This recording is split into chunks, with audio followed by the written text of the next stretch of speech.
ॐ भद्रं कर्णेभिः शृणुयाम देवाः भद्रं पश्येमाक्षभिर्यजत्राः स्थिरैरङ्गैः स्तुष्टुवागंसस्तनूभिः व्यशेम देवहितं यदायुः स्वस्ति न इन्द्रो वृद्धश्रवाः स्वस्ति न पूषा विश्ववेदाः स्वस्ति नस्ताक्षो अरिष्टनेमिः स्वस्ति नो बृहस्पतिर्दधातु ॐ शान्ति शान्ति शान्तिः.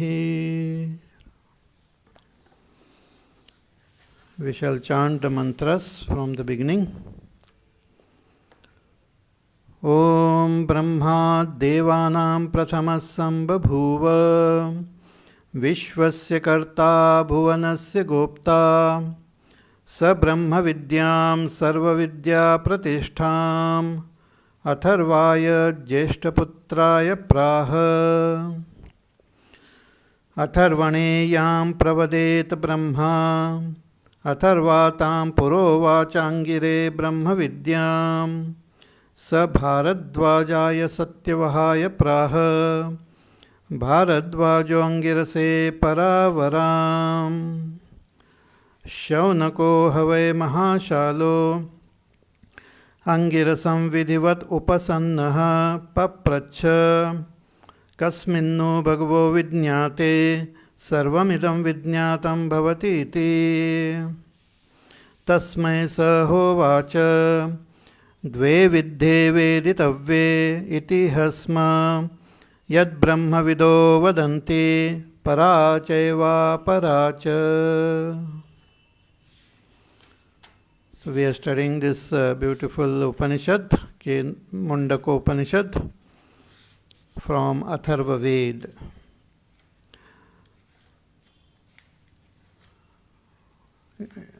It begins with indicating this parampara of this knowledge.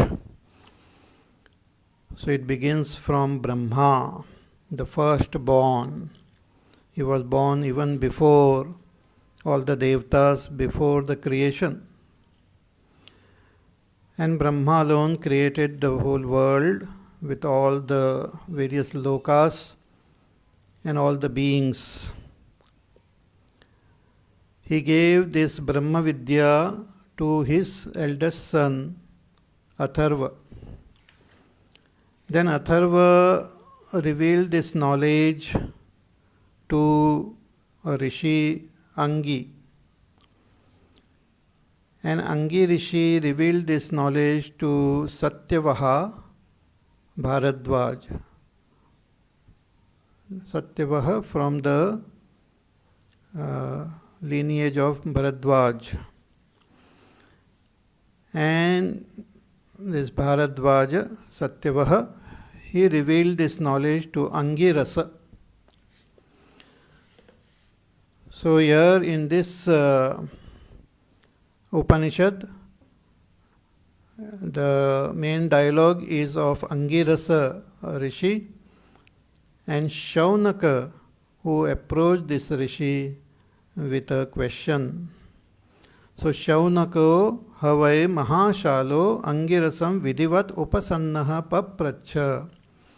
So Shaunaka, a Grahasti, following the proper path of Dharma, after gaining that Vairagya and also Viveka and that Jidnyasa, a thirst to know, he approached Rishi Angirasa.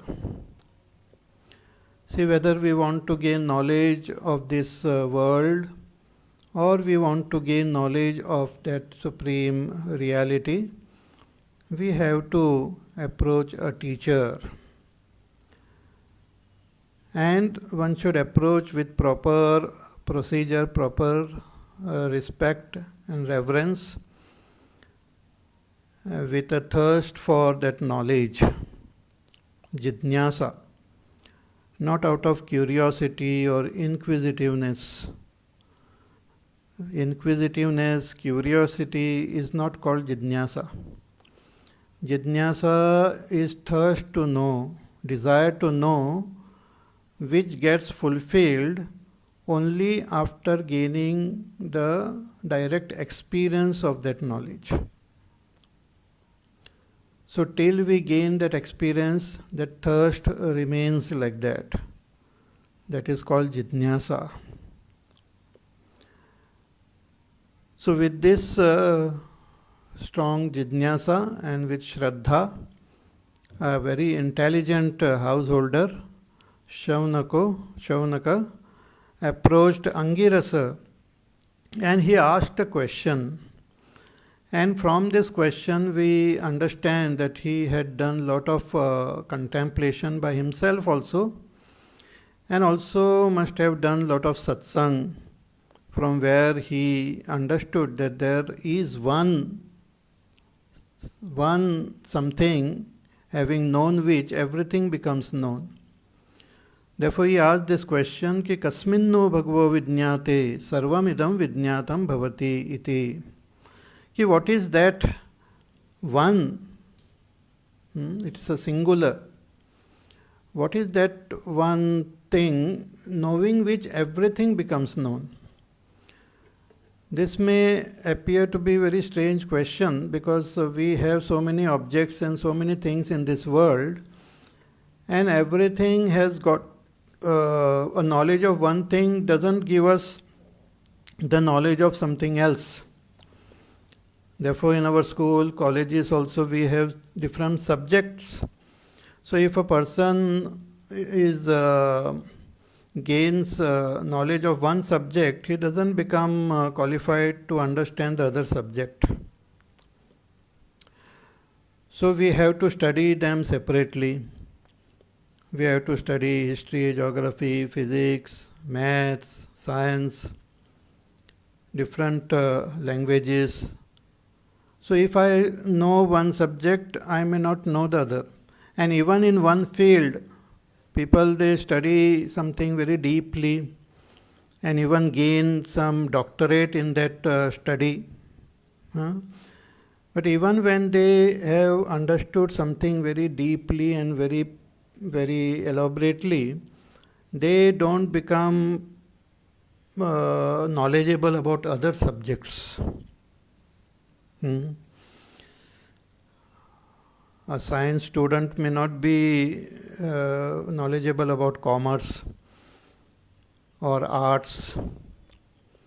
One who is a master in mathematics may not know anything about space, about different mysteries of space. But here Shaunaka is asking a question that what is that having known which everything becomes known? And this question is, the answer to this question is possible only if everything, all the varieties have something common in them. And when we understand that common, we will know everything. In Bhagavad Gita also, Bhagavan tells Arjuna that though this variety of things are there, but all of them are pervaded by me. Maya tatamidam sarvam jagadavyakta murtina. Everything of this world is pervaded by me. I am present in everything, though I am unseen. Sutre manigana iva. Just as a mala is there, or a garland is there with different flowers, we may see the variety of flowers, but there is that thread which connects each and every flower. Similarly, though the world appears to be so diverse, everything is different from everything else, but still there is something which is common in everything. And when we know that common factor, then we know the essence of everything. When we know that which is common everywhere, then we know the essence of everything. Just as when we know the gold, hmm, then we know the essence of all the gold ornaments. We may not individually know the ornaments, their shape, their forms, their names. But when I know gold, I know all of them, their essence, their swarupa. So, through this question, Shaunaka wants to know the swarupa of this world. He is not interested to gain knowledge of the varieties, because the knowledge of variety which we have, they are the knowledge of the form, the rupa. The knowledge of rupa is endless, but the knowledge of swarupa is one.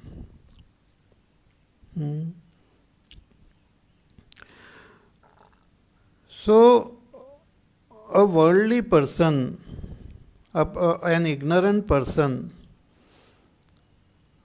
or those who are interested in the pleasures of this world, they are attracted only by the rupa. But those who have transcended those rupa, those who have gained vairagya from the rupa and have gained vairagya from all that is offered by this rupa, they become interested to know the swarupa. So here Shaunaka is interested to know the swarupa of this world. And when he says world, everything and everyone is included. Because our own body is also part of the world. Our mind is also part of the world. We are also part of this world. We are also intimately connected to this world. So when we understand the swarupa of this world, we will understand our own swarupa also. Nature, swarupa. When we understand the nature of this world, we will understand the nature of our own self also. So, Shaunaka, with this deep contemplation and understanding, and with that jidnyasa, he approached this rishi. See, one may wonder that why approach a rishi? He should have approached a scientist, a physicist, who also try to study this world. They also try to understand the secret of this world, and they express whatever they have understood also. Great scientists have also come into this world, like Newton, Albert Einstein, and in recent time Stephen Hawking and so many great scientists. And they also through various experimentation studied this world. And their study is based on their observation. So by observing the world, not only observing the matter which makes this world, but also observing the activities which are happening in this world. See, world is made up of some material. World is made up of some material, and activities are happening in this material. There are various forces which making these activities possible in this material. Whether we talk about material at a very fine level, like atoms and subatomic particles and all, Lot of activities are happening at that level also, or at a gross level, or even at a cosmic level of these galaxies and stars, and so many things are there. Lot of activities are happening. So by studying those matter, their chemical compositions, their physical properties, and by studying the activities which are happening and the forces which make these activities possible. Like Newton discovered the gravitational force which makes the apple come down on earth. But later on, Albert Einstein came to know that it all happens because of the curvature of the space and all. So, lot of complex things they discovered through experimentation. But the method of science is to analyze and observe. But the limitation of this method is that we have limitations in observation. We cannot observe the entire world at a stretch. So we only observe little part of it. And from whatever we observe, we try to come up with some theory, some hypothesis. So it is like the blind people are there, some 6 blind people are there, the famous example, who are observing the elephant. An elephant is there in front of them, and 6 blind people, they are observing that elephant by touching it. So they can't touch the entire elephant at one go, so they are touching various parts of the elephant. And from what they have touched, they come up with the understanding that this object which is there in front of us is a pillar, is something like a pillar. One who touched only the foot understood it as a pillar. Another person touched the tail, understood it some rope. One who just touched the back understood it as a wall or something. So even though they were right in what they had observed, but they were not right about what that object is. Nobody came to the understanding that it is an elephant. First of all, even if they continue observing, they will never arrive at that understanding that it is an elephant. Because to know that elephant and see that elephant, eyes are required. Similarly, the scientists are trying to observe this world with their limited observing capacities, with the eyes, with microscope, with electron microscope, with radio telescopes, with telescopes sent in space. They try to observe. But their limitations are there, so they never come up with any firm understanding of this world. So Shaunaka did not approach any scientist in that sense, but our Rishi Munis themselves were scientists. They not only knew the secret of this world, but they knew the secret of their own self and everything. So he asked this question to this Rishi that please tell me what is that one thing, give me that knowledge of that one thing, knowing which everything will become known. Kasminnu bhagavo vidnyate sarvam idam vidnyatam bhavati iti.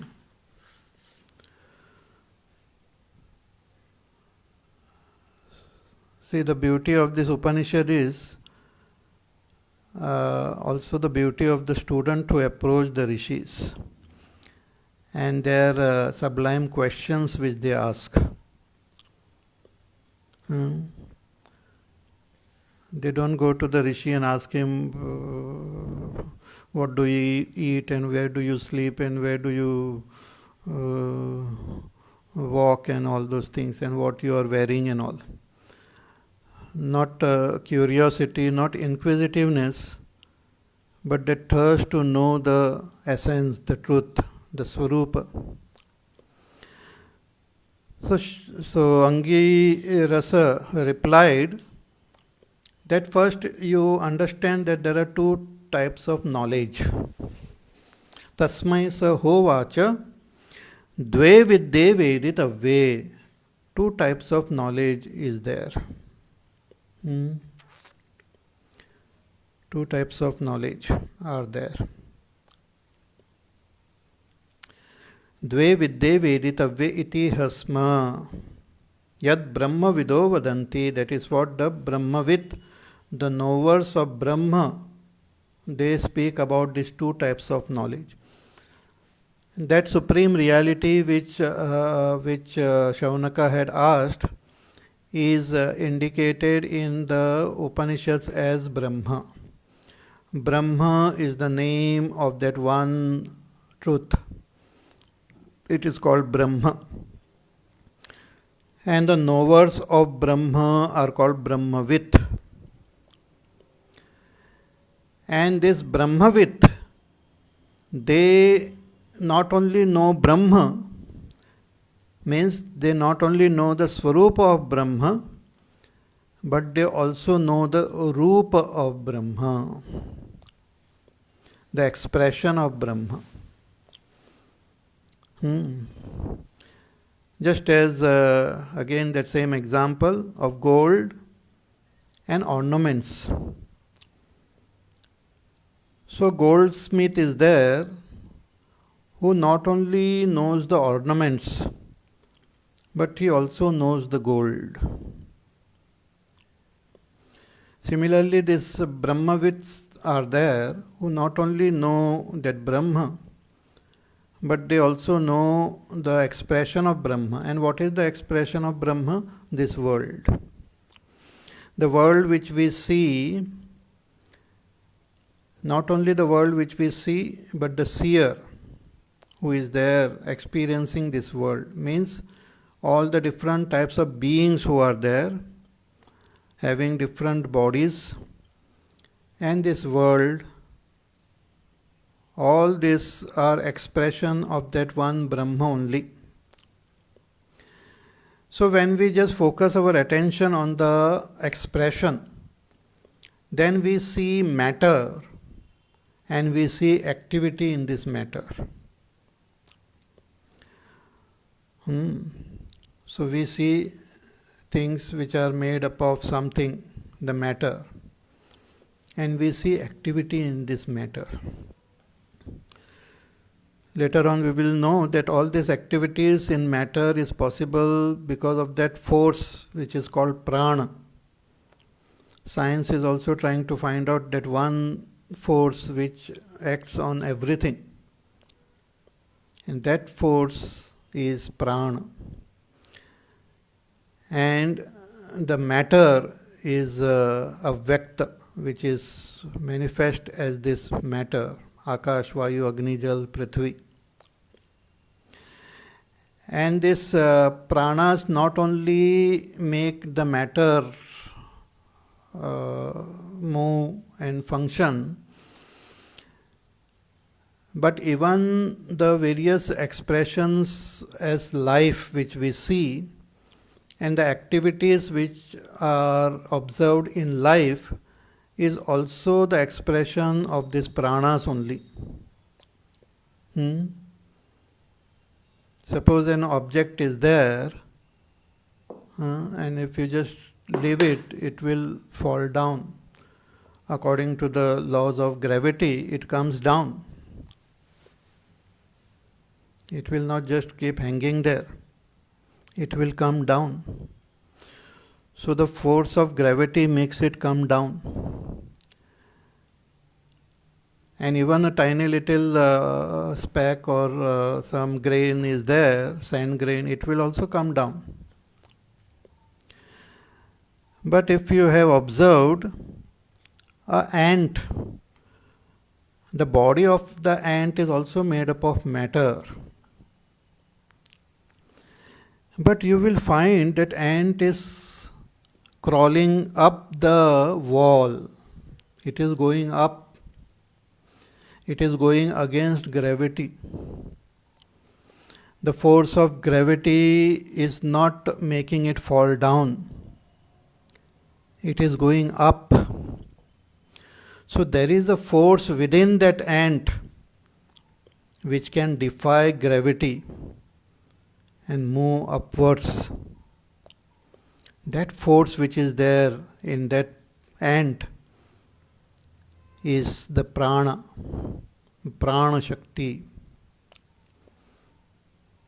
Same prana shakti is there in the fish which makes it swim in the waters. Same prana shakti is there in the birds which make them fly. And same prana shakti is there in us which makes this body function. But this prana shakti not only makes the physical body function, but even our senses and our antakarana, the activities of the senses and antakarana are also possible because of these pranas.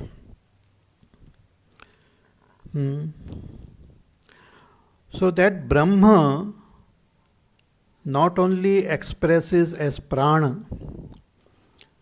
but Brahma also expresses as this world. So when that Brahma expressing as pranas are the various jivas, the various beings. And Brahma expressing as this world is this world.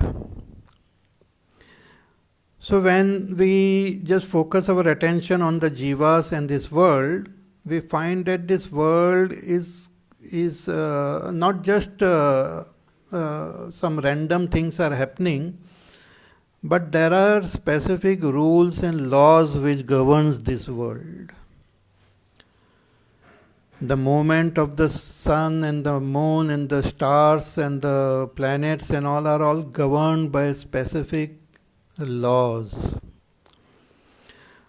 So all the movement and activities which we see in this material world is governed by laws. Not only the material world is governed by laws, but all the beings, living beings are also governed by laws. And those laws are called dharma.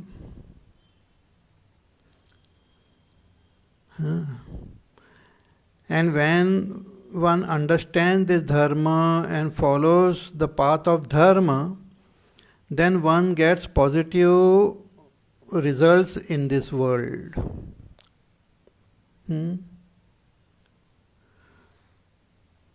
But how to know these laws?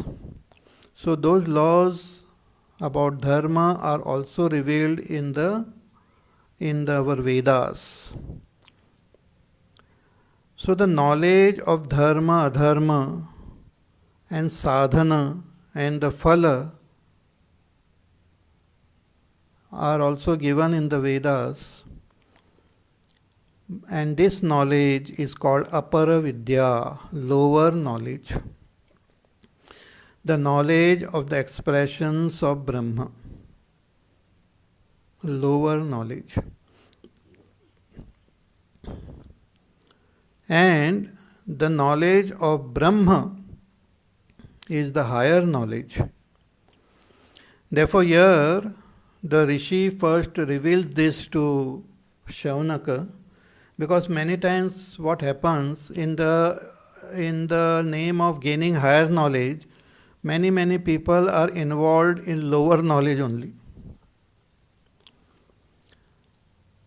However much we may know the lower knowledge about dharma, adharma and about this material world, it is not the supreme knowledge. It is not the knowledge of that one, knowing which everything becomes known. So we should understand the limitations of this knowledge also. Apara Vidya, the lower Vidya. Then only we will be able to appreciate the higher Vidya. Therefore, here the Rishi first tells Shaunaka that there are these two types of knowledge, the Apara Vidya and the Para Vidya. After indicating these two types of knowledge, means just enumerating, now in the next mantra, the Rishi elaborates on this two types of knowledge. What are these two types of knowledge? He reveals it in more detail in the next mantra, mantra number 5. Let us chant. Tatra para Rigvedo Yajurvedah Samavedo Atharvavedah Shiksha Kalpo Vyakaranam Niruktam Chando Jyotishamiti Atha para Yaya Tadaksharam Adhigamyate. Once more. Tatra para Rigvedo Yajurvedah Samavedo Atharvavedah Shiksha Kalpo Vyakaranam Niruktam Chando Jyotishamiti Atha para Yaya Tadaksharam Adhigamyate. So the Rishi, he tells that these are all Apara Vidya. The lower knowledge first he reveals. Tatra Apara Rigvedah. He says Rigveda. Rigveda, then Yajurveda, Samaveda, and Atharva Veda. See, these 4 Vedas are there, and as I had mentioned many times, they are Anadi, Ananta, Apaurusheya. Anadi means they are beginningless, means they are always there. The Vedas are eternal. They can never be destroyed. They are always there. Even when human beings, animal, birds, plant also becomes extinct, they will continue to exist. And again, when the creation happens, again the Vedas get revealed. So Vedas are always there. They are very mysterious.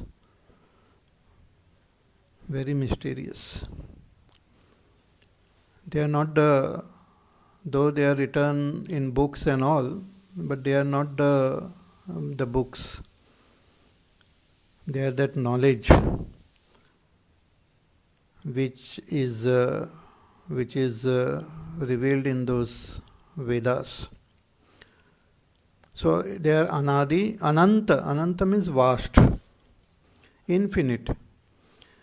Means they are like what is available now is only a little portion of the Vedas. It is like a little drop of the actual Vedas. They are very vast. So only little portion is available now, and slowly it is also getting extinct. So when the Kali Yuga becomes more and more prominent, the Vedas, they start disappearing, and once the Kali Yuga is over, then again they will appear. So they are very vast. Even Brahmaji gains the knowledge of how to create this world from the Vedas only. All the Devatas also know how to do all their activities from the Vedas. All the other beings of other lokas also, they know how to follow the path through the Vedas only. So Vedas are very vast. So Anadi, Ananta and Apaurusheya. Apaurusheya means they are not of human origin, means human beings have not written Vedas. Even Ishvara has not written Vedas. Vedas are just expressed through Ishvara only. Ishvara alone expresses, it's like his out breath. He just breathes out the Vedas. Vedas are one with Ishvara, they are one with that Brahma. So just gets expressed. Just like this world gets expressed from Brahma, Vedas also just gets expressed through Brahma. So they are Anadi, Ananta and Apaurusheya. Therefore one should study those Vedas, and even to have darshan and to hear and to even listen to a little bit of it it's a divine grace only. So Rigved, Yajurved, Samaved, Atharvaved. In Vedas there are three portions are there. The mantra, Brahmana and Aranyaka. And you can say the Upanishads. Upanishads sometimes are they are available in the mantra bhag, sometimes in Brahmana, and sometimes in the Aranyaka bhag also. So this mantra, Brahmana, Aranyaka, they talk about karma, they talk about upasanas,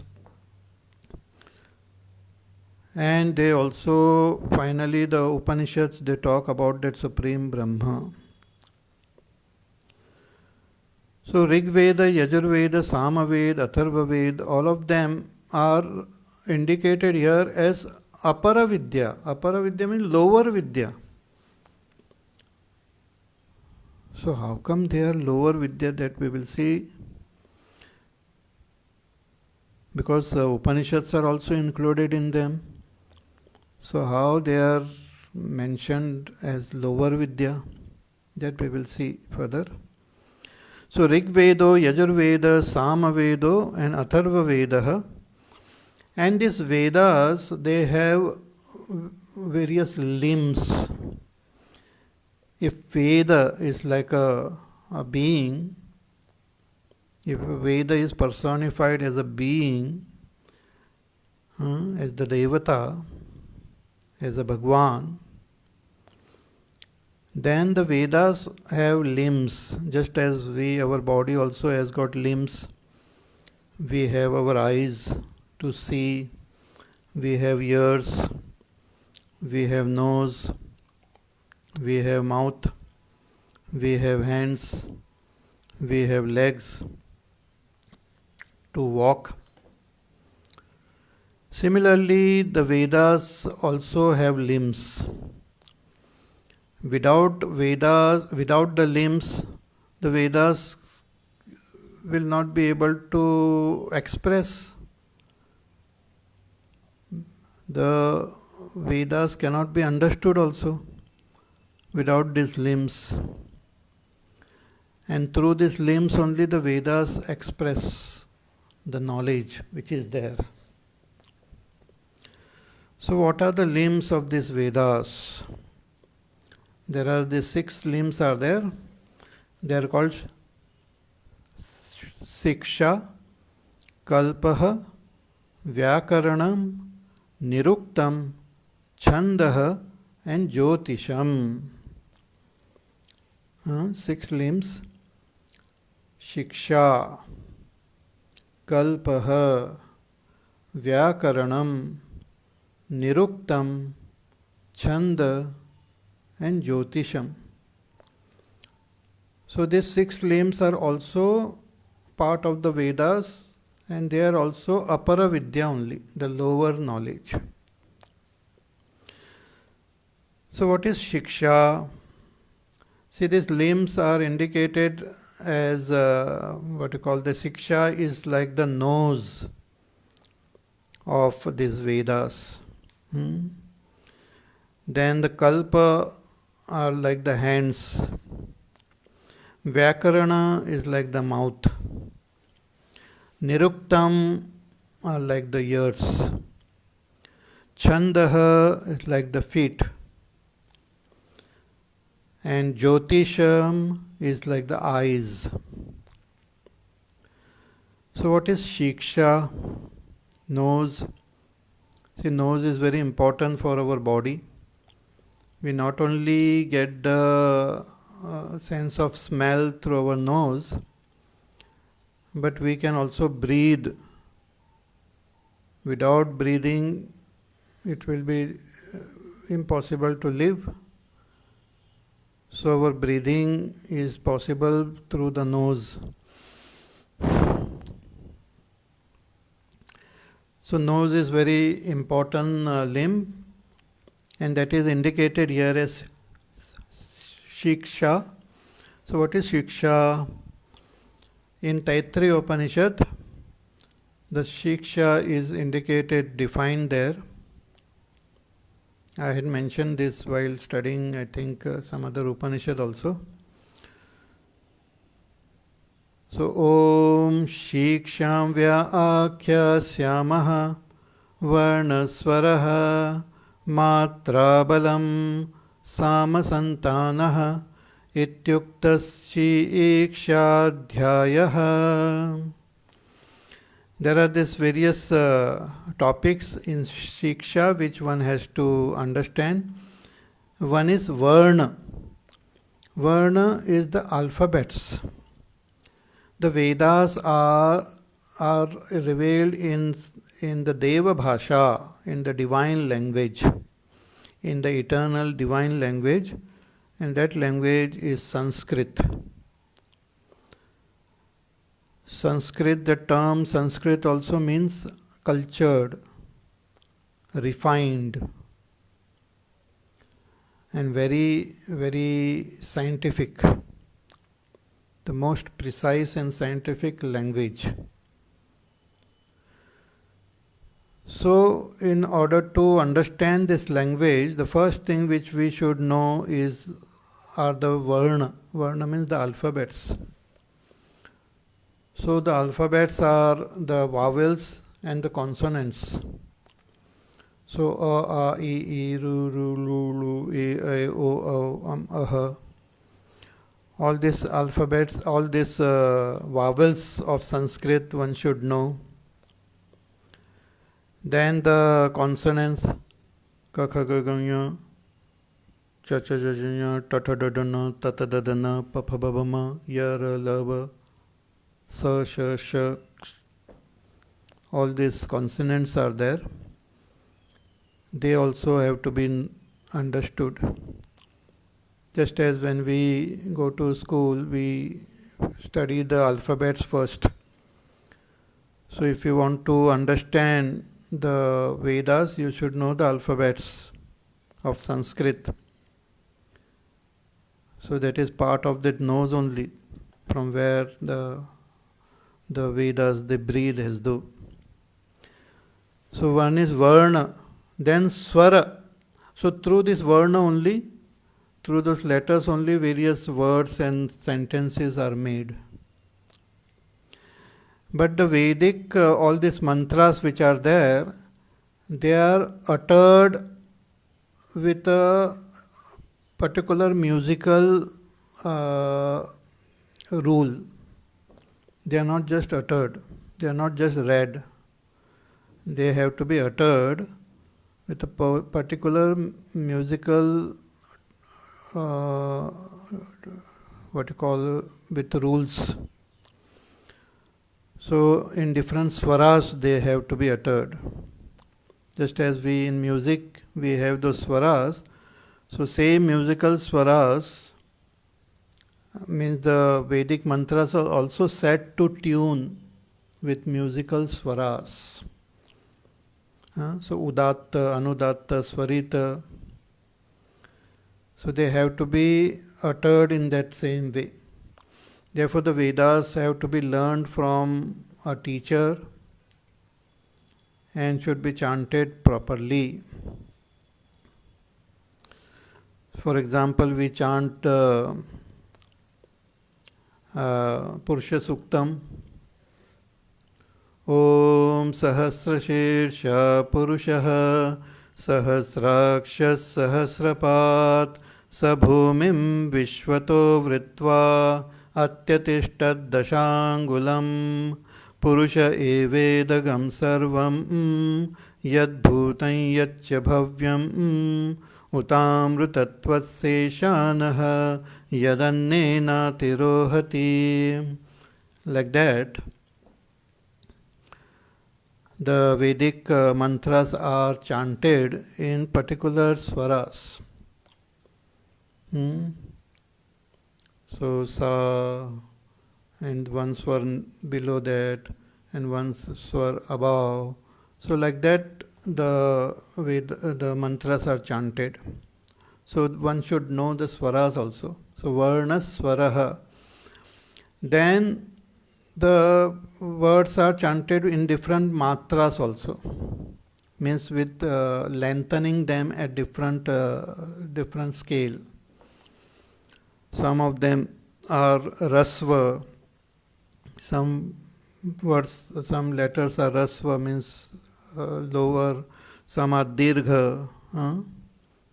Some are pluta. Like when we chant Om and all, that O is lengthened while chanting. Om, we say. We don't say Om. We say Om. So it is lengthened for 3 matras. So Om, we say. Or some of the mantras are chanted with this lengthening. So those are called matras.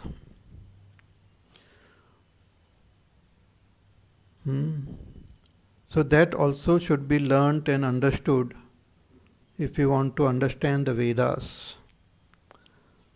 So varna, swaraha, matra, balam. Balam means strength, the force with which a particular mantra or particular letter is pronounced. Some of them are pronounced with more force and some are pronounced lightly, and depending upon how they are pronounced, the meaning also sometimes differ, and they are to be pronounced in that same way. See, even now, if you hear the Vedic chanting anywhere in our whole country, if you go to South India and you hear it, and if you go to the North India, to the east, to the west, wherever you hear them chanting, you will hear them chanting in the same way. In the same way they will chant. Because the way of chanting is also anadi, ananta and apaurusheya. It is also set to tune from beginningless time, which cannot be changed. It is a natural, eternal, divine rhythm with which the Vedas are chanted. Just as things of this world has got its natural rhythm. When you hear the water flow, the rivers, the streams and all, they have their own rhythm, their sound. The birds chirruping and all, they have their own sound. Similarly, the Vedas also are eternal, this sound, which are also eternal. So, varna, swaraha, matra, balam. So, with what strength, with what force some of the words and letters should be pronounced, also should be understood. So, varna, swaraha, matra, balam, sama, santanaha, sama. Then the the sentences and mantras to be chanted with proper what you call laya, proper gati. Not that some portion you chant very fast and then you slow down on. It should be in the same speed. So there's sama, it is called. Equal speed is there. Sama. Then there are santana. There are certain words and sentences which have to be chanted in one breath. Should be chanted together. You cannot split a sentence in a wrong place. Certain sentence, certain mantras have to be chanted in one breath. And there are some mantras which are so what you call long that it really requires a lot of practice to chant them in one breath.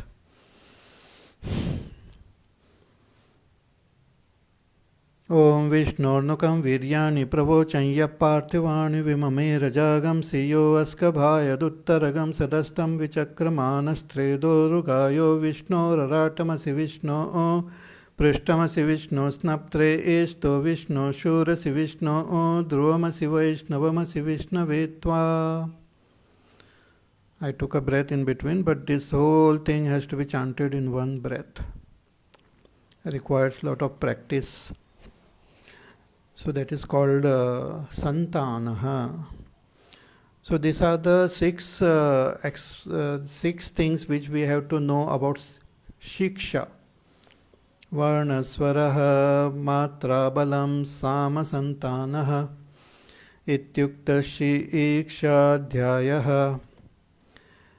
Then the other thing is kalpa. Kalpa is in the Vedas, they also talk about the various rituals and how they have to be done. How the yajnas, homas, pujas have to be performed. They give the technique. It should be done in this way. This should be done first, then this. In Kathopanishad also we have seen that when Yamraj taught Nachiketa the Nachiketa Yajna, he taught him how many types of bricks, how they should be laid, and what mantras to be chanted, and how it should be, the fire should be kindled. Everything is being taught. So the procedure of doing those rituals are given in the limb called kalpa. So this kalpa are like hands of the Vedas. Just like we do things with our hands. So these are the hands of Vedas. Then we have Vyakarana, the grammar. Nirukta, the dictionary. Chanda, the different meters in which the mantras are there. Jyotish, the science of time and place. The science of time and place. So this also requires little bit of explanation. So we will see this mantra again in our next class. So next class will be on Thursday. So tomorrow is Wednesday. Tomorrow we will continue with our Sundarkand session. We are listening to the beautiful portion of Ramayana, the Sundarkand, in which we are listening to the Charitra of Hanumanji. So that we will continue in our session tomorrow. And we will continue with this Upanishad on Thursday. So till then, you take care, be happy, safe, peaceful, healthy, do your work, do your sadhana. Listen to the pravachan again, contemplate, meditate, think about it, discuss among yourself. If you have any questions, you can ask me also. Try to understand them. Try to understand what is being taught. Not just listen and just forget about it. It has to be properly contemplated and understood, because our understanding will transform us and take us towards our ultimate goal. Not the amount of listening you do, but the amount of understanding you have will transform you. So more about this we will see in our next class, and tomorrow we will meet again for Sundarkand. Hari Om. Shri Ram Jaya Ram Jaya Jaya Ram. Shri Ram Jaya Ram Jaya Jaya Ram. Shri Ram Jaya Ram Jaya Jaya Ram. Shri Ram Jaya Ram Jaya Jaya Ram. Shri Ram Jaya Ram Jaya Jaya Ram. Shri Ram Jaya Ram Jaya Jaya Ram. Shri Ram Jaya Ram Jaya Jaya Ram. Shri Ram Jaya Ram Jaya Jaya Ram. Shri Ram Jaya Ram Jaya Jaya Ram. Shri Ram Jaya Ram Jaya Jaya Ram. Shri Ram Jaya Ram Jaya Jaya Ram. Shri Ram Jaya Ram Jaya Jaya Ram. Shri Ram Jaya Ram Jaya Jaya Ram. Shri Ram Jaya Ram Jaya Jaya Ram. Shri Ram Jaya Ram Jaya Jaya Ram. Shri Ram Jaya Ram Jaya Jaya Ram. Jaya Jaya Ram Jaya Jaya Ram. Boliye Siyavar Ramachandra Bhagwan ki Jai. Om Purnamada Purnamidam Purnat Purnamudachyate Purnasya Purnamadaya Purnameva Vashishyate. Om Shanti Shanti Shanti. Harihi Om Shri Gurubhyo Namaha. Harihi Om.